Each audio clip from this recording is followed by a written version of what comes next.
recognizable ones that most people know from just a few of the paths. So that's what I have listed here. If I don't have your particular deity on here, I apologize, but I just went with what was basically known, mainly used and known that I know of, and that I've checked with other people on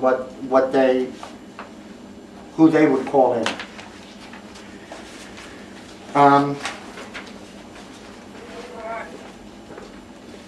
Huh? What are you on? You're talking about Where it has who are the guardians of the watchtowers, and I have the chart. It's on basically page 2 of how to write a ritual. Okay.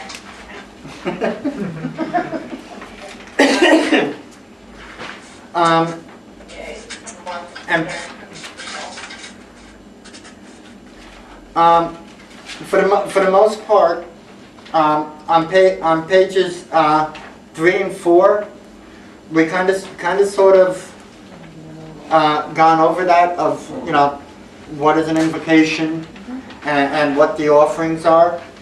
On here too, I kind of, even though I handed you a sample opening and closing ritual, I also did a breakdown of a small breakdown of it in smaller terms, so hopefully that would fit to you.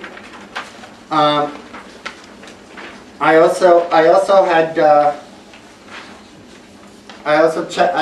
checked around, because many people ask me about how do I create a consecration oil. How do I get an oil so that I can bless the candles and bless this and bless that? And I checked around, and there's a sample recipe on the back here that I've been using for like the last few years, and it tends to work very well. And I even checked around to people that are a little bit more knowledgeable than myself on this fact. There are many different recipes out there for consecration oil, but a lot of times they're hard to find, and they don't give you all the ingredients of what's supposed to be in there and how you're supposed to properly do it. So, I mean, here I couldn't have made it any more simpler. Does anyone have any other questions? What happened? Shoot, I don't have the paper down here. I have another paper that I didn't print out because it was a little bit too long, but there was something else that I found. Steve, if you can go upstairs to the office. Mm-hmm. What am I looking for? On top of the laptop. The desk. No, it might be on top of the laptop. Mm-hmm. Is the sheet that has the pentagram on it. Okay. It's a pentagram that's in a box. Okay. I found this thing on the internet from the UK. You know how basically the Christians would perform the Our Father, the signs of the cross. But over in the UK, they have this one where basically it is where we can do and invoke a pentagram on ourselves. I'm going to make that available online to download. So as soon as I get everything all together, you'll be able to go there and download it. But it basically goes from your third eye to your left hip, up to your shoulder, up to this shoulder, down to your hip, your opposite hip, and then back up to your third eye. For what purpose would that serve?